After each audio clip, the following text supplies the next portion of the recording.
Hello everyone. Today we are coming back with our lecture number 4 of this quantum mechanics. Okay. So in this lecture we have to discuss some concept about the quantum mechanics which is harmonic oscillator by raising and lowering operator. Okay.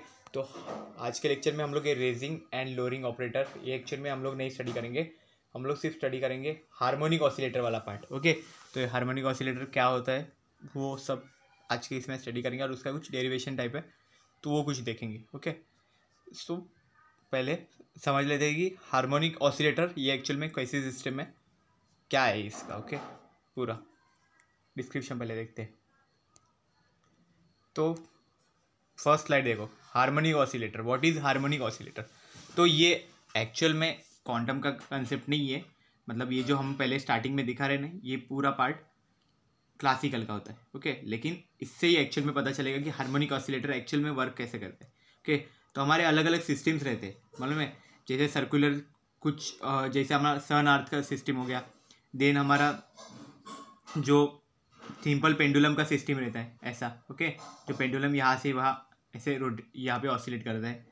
उसी तरह से एक system रहता है, उसको हम लोग harmonic oscillator बोलते हैं. ओके. तो ये एक्चुअल में हार्मोनिक ऑसिलेटर कैसे करता है, हार्मोनिक मोशन करता है. मतलब सिंपल हार्मोनिक मोशन यहाँ पे वो रन करता है. तो हार्मोनिक ऑसिलेटर मतलब कैसे रहता है, यहाँ पे ऑसिलेशंस होंगे. ओके. वो ऑसिलेशंस को हम लोग SHM के फॉर्म में होते हैं. Okay. Simple harmonic motion. Okay. उस तरह से. तो ये डिवाइस देखो इस तरह से यहाँ पे शोन किया जाता है. हार्मोनिक ऑसिलेटर इस तरह से दिखाया जाता है. ओके. तो मतलब ये एक सिस्टम है. ओके. ये सिस्टम याद रखो, ठीक है ना. जैसे स्प्रिंग, जैसे हमारा जो हमारा सिंपल पेंडुलम रहता है, हाइड्रोजन एटम का एक सिस्टम हो गया. ओके. इस तरह से अलग अलग टाइप के जो सिस्टम्स रहते हैं वैसा ही ये हार्मोनिक ऑसिलेटर सिस्टम है. ओके. तो इसमें क्या होगा देखो. So simple harmonic oscillator is a system in which the restoring force is proportional to the displacement. Okay.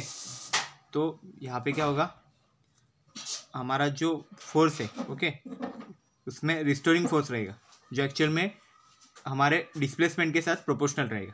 Okay. तो जो रिस्टोरिंग फोर्स है उसको मैं ऐसे FR दिखाता हूँ और ये directly proportional to our x. Okay. और यहाँ पे एक निगेटिव साइन रहेगा. ओके. तो निगेटिव साइन एक्चुअल में क्यों रिप्रेजेंट, यहाँ पे क्या रिप्रेजेंट करता है वो एक्चुअल में कि इसका जो डिस्प्लेसमेंट है वो क्या होता है, मीन पोजीशन की तरफ जा रहा है. ओके. तो मीन पोजीशन एक्चुअल में क्या चीज़ रहती है देखो, ये डायग्राम से पता चलेगा. तो यहाँ पे देखो ये इधर अटैच है, मतलब ये रिजिड है, यहाँ पे रिजिड सपोर्ट है. ओके. यहाँ पे कुछ भी नहीं है. यहाँ से फिर ये यहाँ पे स्प्रिंग अटैच है. ओके. स्प्रिंग को देन यहाँ पे मास अटैच हुआ है. ओके. मास की वैल्यू स्मॉल m से यहाँ पे रिप्रेजेंट की गई. ओके. तो यहाँ पे जब इनिशियली अगर हम लोग देखें ना, जब इक्विलिब्रियम पे जब ये रहेगा ओके तब ये वाला डायग्राम कंसिडर करेंगे. ओके. मतलब यहाँ पे मास रखा हुआ है. अभी क्या करेंगे, फर्स्ट कंडीशन में हमने क्या किया, मास को हमने डिस्प्लेस किया. ओके. कितना डिस्प्लेस किया, हमने यहाँ तक लाया. ओके. मतलब x डिस्टेंस तक हमने मास को लाया. ओके. x डिस्टेंस तक लाया. लेकिन हमारा क्या यहाँ पे रिस्टोरिंग फोर्स है. Okay. Restoring force is a proportional to the displacement. तो रिस्टोरिंग फोर्स एक्चुअल में काम क्या करता है, उसको इक्विलिब्रियम पोजीशन में वापस लाता है. मतलब उसकी जो इनिशियल पोजीशन है उस पर उसे वापस लेके आने का काम करता है. Okay. This is the purpose of the restoring force, that it regains its displacement. Okay. मतलब जिस प्लेस पे था वो उस प्लेस पे उसको वापस लेके आने का काम एक्चुअल में रिस्टोरिंग फोर्स कर देता है.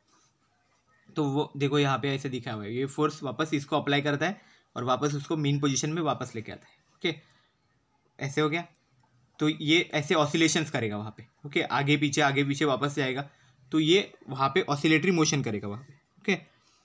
तुरंत ऐसे नहीं आएगा. ओके. और एक चीज़ यहाँ पे कंडीशन हो सकती है कि इसको ये डायरेक्शन में भी लेके जा सकते हैं. ओके. तो ये डायरेक्शन में भी देखो यहाँ पे दिखाया गया. ओके. मतलब यहाँ पे x डिस्टेंस पे यहाँ पे लेके गया. ओके. मीन पोजीशन से लेफ्ट साइड में x डिस्टेंस, मतलब यहाँ पे क्या हो गया, स्प्रिंग को उसने कॉम्प्रेस किया. ओके. तो यहाँ पे भी वैसे ही होगा, वो जो रिस्टोरिंग फोर्स होगा वो अपोजिट डायरेक्शन में लगेगा. ओके. हमेशा ये हमारे डिस्प्लेसमेंट जो हम लोग करेंगे उसके अपोजिट डायरेक्शन में हमेशा हमारा फोर्स अप्लाई होगा. ओके. रिस्टोरिंग फोर्स अप्लाई होगा. इसलिए यहाँ पे नेगेटिव साइन यहाँ पे शो किया जाता है, क्योंकि हमारा डिस्प्लेसमेंट, अगर हम लोग यहाँ पे डिस्प्लेसमेंट राइट में हो रहा है तो हमारा रिस्टोरिंग फोर्स लेफ्ट में जाएगा. और ये वाले कंडीशन में देखो रिस्टोरिंग फोर्स जो हमारा जो डिस्प्लेसमेंट है हमने कहाँ पे किया, इसको लेफ्ट साइड में डिस्प्लेस किया, बट हमारा रिस्टोरिंग फोर्स कहाँ पे आएगा, राइट में जाएगा। इसलिए अगर अपोजिट डायरेक्शन में है इसलिए उसको निगेटिव साइन देना पड़ता है। ओके, इसलिए ऐसा दिखा गया एफ इक्वल टू माइनस के एक्स। ओके, ये किसने दिया था, हुक्स ने दिया था, इसलिए नाम दिया गया अकॉर्डिंग हुक्स लॉ, यहाँ पे नाम दिया गया। ओके, तो ये एक्चुअल में सिंपल हार्मोनिक ऑसिलेटर का ये सिस्टम है। इसमें क्या याद रखना है हमेशा कि एक रिजिड सपोर्ट रहेगा, उसके साथ फिर यहाँ पे एक स्प्रिंग रहेगा, उस स्प्रिंग को एक मास अटैच होगा। ओके, इतना याद रखो। और स्प्रिंग का एक कांस्टेंट रहेगा, वो कांस्टेंट क्या रहेगा, ये स्मॉल के जो दिखाया गया है वो एक्चुअल में कांस्टेंट है, क्योंकि हमारा फॉर्मूला कैसे बनता है, F is directly proportional to minus X, ऐसे हमारा रिलेशन था। ओके, फिर हम लोग फॉर्मूला अगर लिखना है तो यहाँ पे एक हमें कांस्टेंट देना पड़ेगा, तो हम लोग कैपिटल के लिखते हैं। ओके, माइनस के एक्स। ओके, तो ये जो कैपिटल के है वो एक्चुअल में क्या है, हमारा स्प्रिंग कांस्टेंट बोलते हैं इसको। ओके, स्प्रिंग कांस्टेंट किसके लिए रहता है, स्प्रिंग के लिए रहता है ये, तो ये के इज अ स्प्रिंग कांस्टेंट यहाँ पे रहेगा। ओके, और x is a displacement of the mass, तो एक्स एक्चुअल में क्या है, डिस्प्लेसमेंट है मास का। Okay, from equilibrium position, equilibrium position से ये डिस्प्लेसमेंट किया जाता है। ओके, तो ये चीज़ें हार्मोनिक ऑसिलेटर इसको बोलते हैं। तो ये एक्चुअल में क्लासिकली यहाँ पे दिखाया गया। क्वांटम मैकेनिकली क्या होता है, सिर्फ यही चीज़ रहेगी, मतलब विजुअलाइजेशन तो यही रहेगा। ओके, इस तरह से ही रहेगा क्वांटम मैकेनिक्स में भी, बस कुछ इक्वेशंस एक्स्ट्रा बढ़ जाएंगे इसमें। ओके, यहाँ पे जो एफ है, एफ के लिए फिर यहाँ पे हम M D square X by D T वो सब हम लोग आगे स्टडी करेंगे। श्रोडिंगर इक्वेशन भी वहाँ पे उसमें भी चेंजेस होते हैं, वो सब देखेंगे हम लोग। ठीक है, तो नेक्स्ट देखते हैं।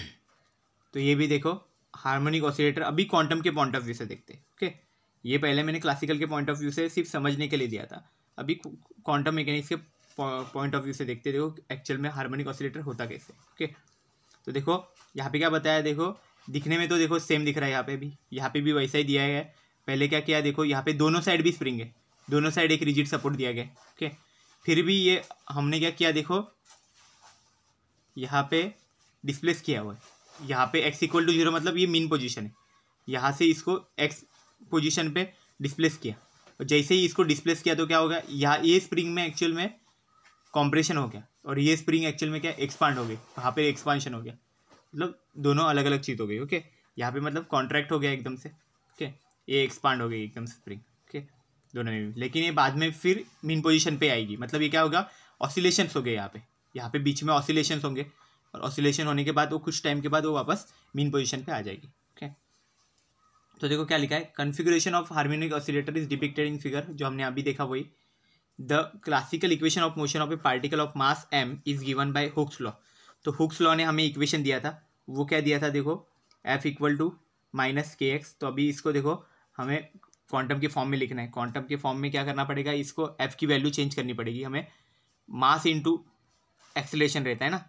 तो एक्सेलरेशन कैसे दिखाते हैं, एक्सेलरेशन मतलब क्या रहता है हमारा, डी बाई डी टी रहता है हमेशा। ओके, मतलब change in velocity with respect to time, और v क्या रहता है हमारा, change in acceleration with respect to time. तो उसको हम लोग ऐसे v जो रहता है वो change in displacement with respect to time, तो इसलिए हम लोग उसको D square X by D T square लिख सकते हैं। ओके, ये चीज़ समझिए कैसा, देखो मैं यहाँ पे आपको दिखा के देता हूँ। देखो v क्या रहता है हमारा हमेशा, D V by D x by D T रहता है। Okay, D x by D T, ये हमारा v है, और जो हमारा एक्सेलरेशन रहता है ना a, वो एक्चुअल में क्या रहता है हमारा, D V by D T रहता है, डी वी, यहाँ पे लिखा तो D V by D T, उसमें भी क्या रहेगा, D V by D T acceleration हो गया। अभी ये जो v है, v के जगह पे हम लोग अगर ये पुट करते value, okay, D x by D T का, तो ये क्या बन जाएगा एक्चुअल में हमारा D square X by D T square. Okay, जो एक्चुअल में हमने वहाँ पे लिखा हुआ है, तो मैं यहाँ पे नहीं लिखता हूँ। और देखो अभी क्या है, अभी f लिखा है यहाँ पे, मतलब ये फोर्स है, और हमारा न्यूटन्स जो सेकेंड लॉ है वो क्या बताता है, f इज इक्वल टू क्या वैल्यू रहती है, f is equal to mass into acceleration. Okay, तो मास तो है यहाँ पे, और एक्सेलरेशन का जो अभी हमने वैल्यू पुट किया वो है, देखो मास ऐसे ही लिखा है मैं m से, और एक्सेलरेशन का वैल्यू जो है वो हमने जो अभी फाइंड किया, ये वैल्यू जो फाइंड किया था ना, D square X by D T square, वो एक्सेलरेशन का वैल्यू वो यहाँ पे पुट कर दिया, और माइनस के एक्स जो जैसे था वैसे, ओके, जैसा माइनस के एक्स था वो यहाँ पे लिख दिया पूरा। तो हमारा इक्वेशन नंबर 1 हो गया यहाँ पे। देन क्या बताया, देखो यहाँ पे जो के है वो के की वैल्यू वो मतलब क्या है, where the spring constant is K. जो के है वो हमारा क्या है, स्प्रिंग कांस्टेंट है। ओके, तो कि स्प्रिंग कांस्टेंट है उसको नेचुरल फ्रीक्वेंसी, जो नेचुरल फ्रीक्वेंसी मतलब उसकी जो ओरिजिनल फ्रीक्वेंसी रहेगी, ओके, उस स्प्रिंग की, उस फ्रीक्वेंसी को कैसा डिनोट किया है, ओमेगा नॉट से। ओके, ये डब्ल्यू नहीं है एक्चुअल में, ये ओमेगा नॉट है। ओके, यहाँ पे शो किया है, तो ये ओमेगा नॉट से यहाँ पे हमने नेचुरल फ्रीक्वेंसी की वैल्यू लिखी है।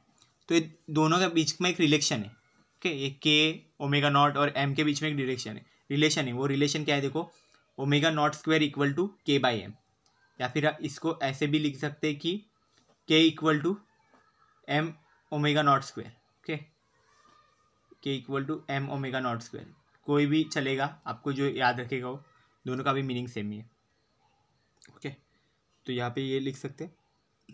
अभी नेक्स्ट देखते हैं, ये दो इक्वेशंस हो गए यहाँ पे, इसको हमें आगे यूज़ करनी है। ओके, इक्वेशंस नेक्स्ट देखते हैं। The equation 1 as appears as, मतलब जब ये के जो है हमने लिखा है ना, omega not square equal to K by M, तो के इक्वल टू क्या हो गया, एम ओमेगा नॉट स्क्वायर। तो ये इधर पुट करेंगे हम लोग, M omega not square. Okay, तो ये अगर यहाँ पे पुट करते तो कितना बन जाएगा, देखो, M D square X by D T square. ये मैं ऐसे ही रखता हूँ। ओके, सिर्फ राइट हैंड साइड को मैं चेंज करता हूँ, तो वो कितना बनेगा, माइनस के की जगह पे हम लोग क्या लिखेंगे, एम ओमेगा नॉट स्क्वायर, यहाँ पे मैं स्क्वायर लिखता हूँ, स्क्वायर एक्स लिखता हूँ। Okay, M omega not square X. Okay, तो अभी क्या हो गया, जो एम यहाँ पे है और दूसरे साइड भी एम है, देखो यहाँ पे दूसरे साइड क्या था, M D square X by D T square था। ओके, तो अभी क्या हो जाएगा, देखो, ए एम है, ए बी एम है, कैंसिल हो गया, D square X by D T square equal to minus omega not square X, ऐसा बन जाएगा। ओके, तो इस minus omega not square X को और लेफ्ट हैंड साइड में लेके आएंगे, तो लेफ्ट हैंड साइड में लेके आएंगे तो क्या बन जाएगा, यहाँ पे D square X by D T square plus omega not square. Okay, तो यहाँ पे बन गया। तो नेक्स्ट इसमें देखते हैं, इक्वेशन 1 एज अपेयर्स एज, तो देखो यहाँ पे बन गया D square X by D T square plus omega not square X. Okay, मैंने यहाँ पे दिखा दिया कि ये कैसे बना। ओके, इक्वल टू 0 यहाँ पे लिख दिया, क्योंकि ये लेफ्ट में आ गया तो राइट साइड में कुछ भी नहीं बचा, तो वो एक्चुअल में हमने 0 इक्वल टू 0 बना दिया। इसको हम लोग और एक फॉर्म में लिख सकते हैं। कैसे लिख सकते हैं, देखो, ऐसे फॉर्म में लिख सकते हैं, D by D T of 1/2 x dot square. अभी एक्स डॉट मतलब क्या रहता है, एक्स डॉट जो क्वांटिटी है ना, वो मतलब क्या रहता है, टाइम डेरिवेटिव रहता है। कभी भी ऐसा डॉट आएगा ऊपर, अगर किसी भी वेरिएबल के ऊपर अगर ऐसे डॉट रहता है, एक्स डॉट। ओके, तो इसका मीनिंग क्या रहता है, d x by D t, मतलब time derivative of x. Okay, यहाँ पे बन गया, मतलब उसका टाइम डेरिवेटिव दिखाने के लिए हम लोग डॉट यूज़ करते हैं कभी भी। ओके, तो ये याद रखो, एक्स डॉट का मैं यहाँ पे साइड में लिख दिया है। ओके, तो अभी क्या किया है, यहाँ पे ये जो इक्वेशन है इसी को ये फॉर्म में लिख दिया। ओके, तो इसका देखो ये डेरिवेटिव है पूरा, अगर डी बाई डी टी मतलब टाइम डेरिवेटिव अगर इस ब्रैकेट का अगर आप करते हो तो आपको यही आंसर मिलेगा। मतलब अगर सेम आपको वही क्वांटिटी मिल रही है तो वो दोनों इक्वेशन सेम है, ऐसे बता सकते हैं हम। तो ये आप सॉल्व करके देख सकते हो, टाइम डेरिवेटिव निकालो।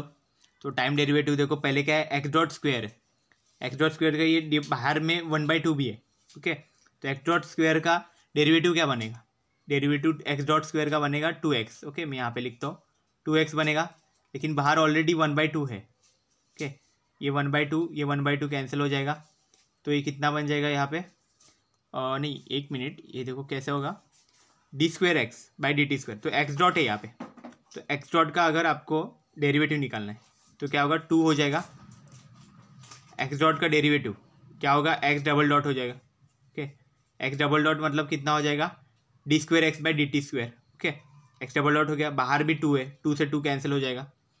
अभी नेक्स्ट जाते, तो यहाँ पे भी ये 1/2 है, इसको सेकेंड टर्म को भी ये मल्टीप्लाई हो जाएगा। ओके, तो देखो सेकेंड टर्म में भी क्या होगा, विद रिस्पेक्ट टू टी निकालना है, ओमेगा नॉट स्क्वायर तो ऐसे रहेगा, और जो एक्स स्क्वायर है उसका 2x बन जाएगा, लेकिन बाहर जो 2 है वो 2 कैंसिल हो जाएंगे, तो क्या 2 कैंसिल होने से सिर्फ यहाँ पे x बचेगा।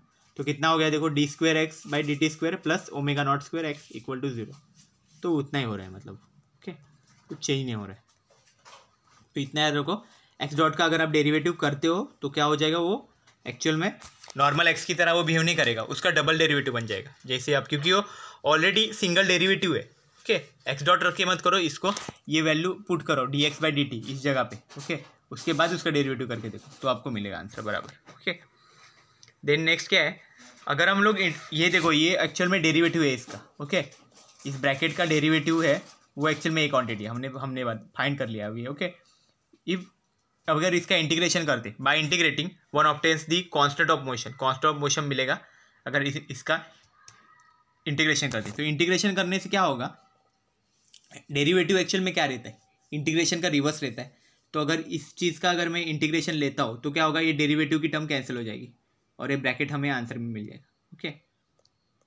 विथ कांस्टेंट होगा मतलब, ओके। तो ये ब्रैकेट हो गया एक्चुअल में कांस्टेंट, तो यहाँ पे हम लोग कांस्टेंट कुछ भी लिख सकते हैं फिर, ओके। ये ब्रैकेट पूरा कांस्टेंट हो गया तो कांस्टेंट की वैल्यू हम लोग कुछ भी रख सकते हैं यहाँ पे, कांस्टेंट वैल्यूज कुछ भी। तो क्या किया देखो, नेक्स्ट स्टेप में हमने क्या किया, ये समझ में आ गया ना कि इंटीग्रेशन करने के बाद डेरिवेटिव निकल जाता है, क्योंकि डेरिवेटिव एक्चुअल में क्या, हम लोग क्या इंटीग्रेशन क्या रहता है, रिवर्स प्रोसेस रहता है ना, डेरिवेटिव का रिवर्स प्रोसेस, ओके। तो क्या हो जाएगा, ये पूरा निकल जाएगा, ओके। तो क्या हो जाएगा, ये डेरिवेटिव जो पार्ट है वो निकल जाएगा जब हम इसका इंटीग्रेशन, अगर इसका इंटीग्रेशन लेंगे तो क्या, इंटीग्रेशन और डेरिवेशन एक दूसरे को कैंसिल कर देंगे और ये सिर्फ ये ब्रैकेट बचेगा। तो ब्रैकेट वो एक्चुअल में कांस्टेंट बन जाएगा, इक्वल टू कांस्टेंट यहाँ पे बन जाएगा, मतलब यहाँ पे बन जाएगा इक्वल टू कांस्टेंट, ऐसे बन जाएगा, ओके। नेक्स्ट स्टेप में यहाँ पे मत खराब करो, नेक्स्ट स्टेप में ऐसा होगा, ओके। तो वो लिखने की जरूरत नहीं है क्योंकि यहाँ पे लिखा है ना, one obtains the constant of motion, constant of motion होना मतलब वो सब कांस्टेंट बन जाएगी वो क्वांटिटी।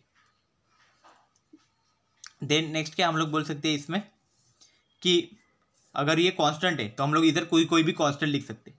तो इसलिए कांस्टेंट क्या किया, इसके इक्वल में हमने देखो ये ब्रैकेट वैसे के वैसे लिख दिया, वो half x dot square plus omega not square x square.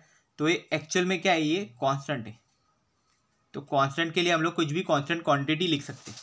तो कांस्टेंट क्वांटिटी कौन सी लिखी है हमने, E/m लिखा है, ओके। यहाँ पे एनर्जी अपॉन मास, ये हमने कांस्टेंट यहाँ पे कंसिडर किया हुआ है, एनर्जी भी और मास भी, ओके। इनको कांस्टेंट कंसिडर किया। देन E क्या लिखा है देखो, E equal to half M X dot square plus half K x square, okay. ये एक्चुअल में E की वैल्यू हमने कर दी। तो ये कैसे बन गया देखो, इस स्मॉल m को हमने यहाँ पे राइट साइड में भेजा तो वो मल्टीप्लिकेशन में चला गया, तो यहाँ पे बन गया half M X dot square. Then इस m को यहाँ पे मल्टीप्लाई कर दिया तो वो कितना बन गया, m omega naught square x square कर दिया, ओके। अब m ओमेगा नॉट स्क्वायर की वैल्यू क्या है, k है, ओके। इसलिए क्या बन गया, ये के एक्स स्क्वायर बन गया, और ये 1/2 तो बाहर ही है पहले से, तो वो क्या बन गया, के एक्स स्क्वायर बाई 2, ओके। तो इस तरह से ये वैल्यू हमारा बन गया energy half M X dot square plus k/2 X square, okay. तो एक्चुअल में हार्मोनिक ऑसिलेटर का ये एनर्जी है, एनर्जी का फॉर्म है। इसमें क्या हो गया, मतलब हैमिल्टोनियन का फॉर्म ऐसे रहता है हार्मोनिक ऑसिलेटर का, उसमें ये काइनेटिक एनर्जी आएगी, ये पोटेंशियल एनर्जी रहेगी, ओके। तो यहाँ पे लिखा है where the potential energy is half K x square, okay. तो अभी आगे देखते हैं ये कौन सी potential energy, when the particle comes to rest entire energy is potential. मतलब क्या बोला है कि अगर कोई भी पार्टिकल रेस्ट पे आ जाता है पूरा, मतलब वो जब यहाँ पे जो स्प्रिंग था, ओके, यहाँ से इक्विलिब्रियम पोजीशन निकल के वो फिर वापस इक्विलिब्रियम पे जब आ जाता है तभी वो क्या हो जाता है, पूरा रेस्ट पे आ जाता है, मतलब रुक जाता है जब ही ना वो, तब उसका जो एनर्जी है वो एक्चुअल में पूरा पोटेंशियल हो जाता है, मतलब काइनेटिक एनर्जी उसमें से खत्म हो जाती है पूरा। क्योंकि एनर्जी में दो तरह के रहते हैं ना कंपोनेंट, मतलब काइनेटिक एनर्जी भी रहता है और पोटेंशियल एनर्जी भी, दोनों को मिला के रहता है।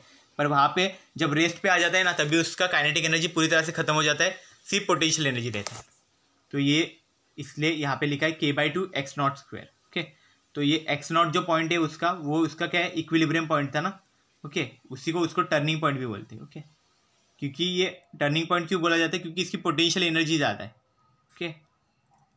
और इसलिए वो कितने टाइम के लिए वहाँ पे स्टेबल रहेगा इसकी हम लोग गारंटी नहीं देते, ओके। इसको टर्निंग बोला जाता है, ओके। टर्निंग पॉइंट्स हमने देखे थे, टर्निंग पॉइंट्स कैसे रहते हैं एक्चुअल में, इसके पोटेंशियल और एनर्जी ऑलमोस्ट सेम रहते हैं, वैसे उसको बोलते हैं टर्निंग पॉइंट।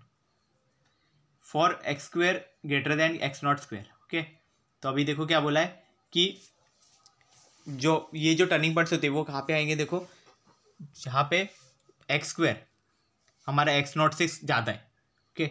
मतलब हमारा जो मीन जो हमारा डिस्प्लेसमेंट है उससे हमारा डिस्प्लेसमेंट जो किया था हमने वो बहुत ज़्यादा है। Okay, the kinetic energy is negative, तो वो केस में क्या हो जाए, काइनेटिक एनर्जी निगेटिव हो जाता है and classically this is forbidden domain, तो वहाँ पे फॉरबिडन डोमेन बन जाता है। ओके, तो फॉरबिडन डोमेन का हमने इसमें फॉरबिडन डोमेन मतलब ऐसी जगह कि वहाँ पे हमारा ऑसिलेशंस होना पॉसिबल नहीं है, मतलब पार्टिकल जाना पॉसिबल ही नहीं है वहाँ पे। ओके, वहाँ पे किसी भी तरह का ऑसिलेटरी मोशन होना पॉसिबल नहीं, तो उसे फॉरबिडन बोला जाता है।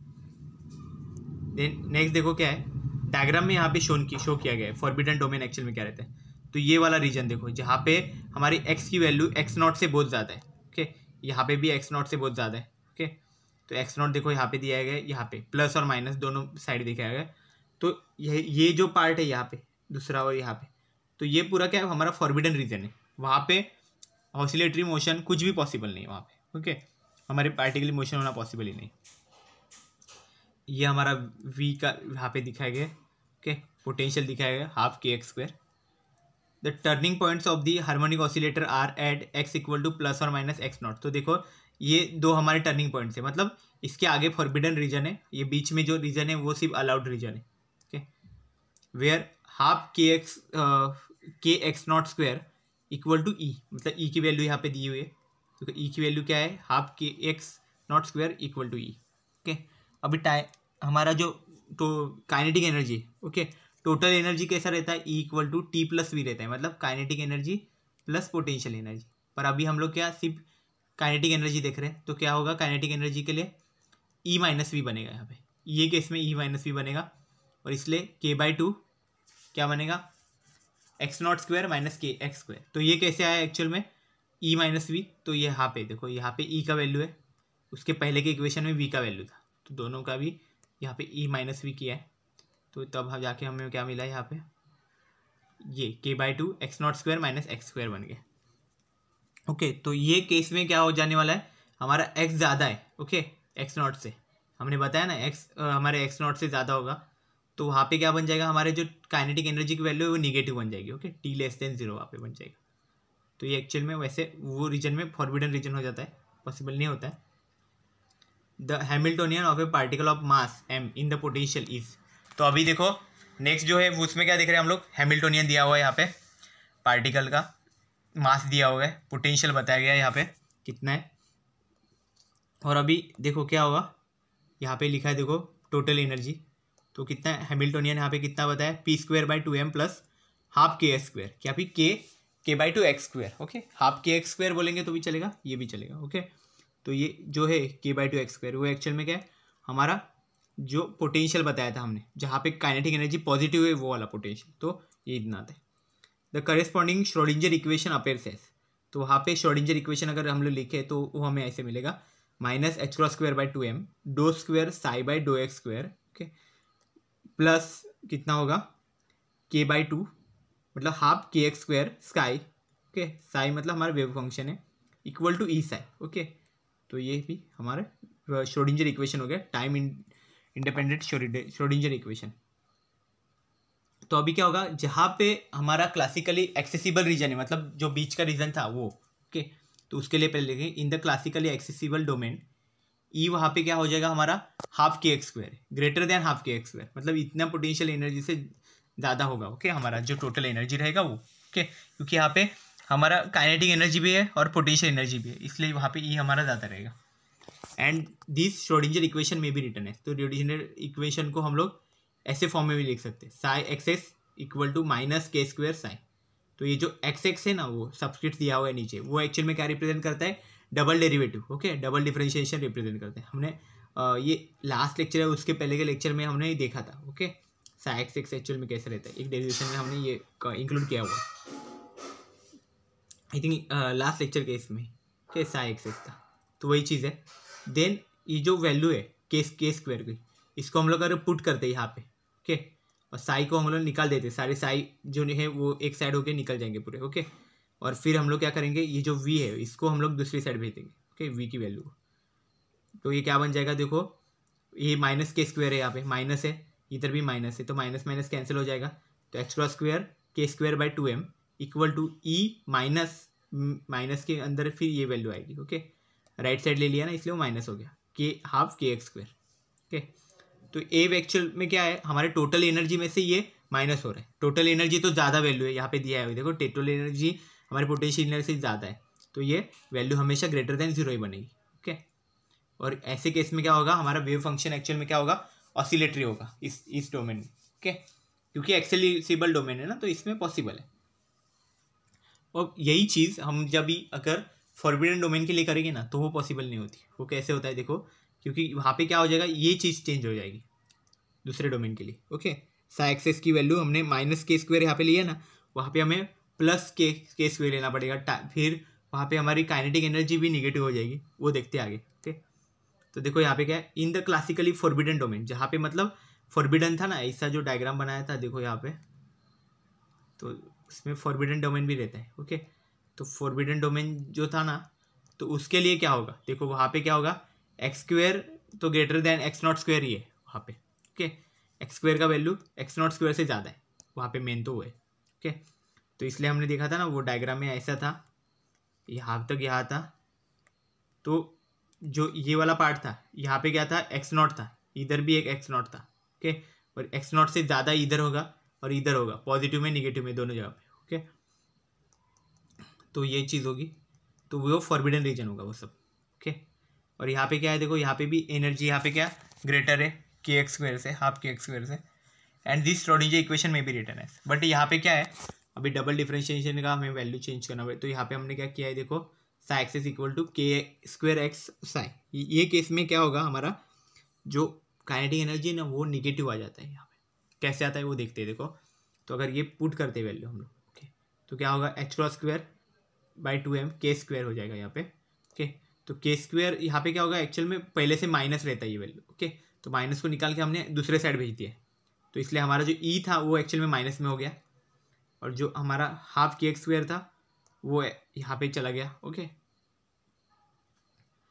तो वो एक चीज़ हो गई, तो इसलिए हमने यहाँ पूरा माइनस में लिख दिया यहाँ पे equation, half K x square minus ई। ओके, क्योंकि ये कंडीशन में क्या होने वाला है, हमारा जो ई का वैल्यू है ना एक्चुअल में यहाँ पे माइनस में आ जाएगा, तो ये जो इक्वेशन है एक्चुअल में हमारा लेस देन जीरो होना चाहिए यहाँ पे। ओके, यहाँ पे लेस देन जीरो कर दो, यहाँ पे ग्रेटर देन जीरो नहीं रहेगा।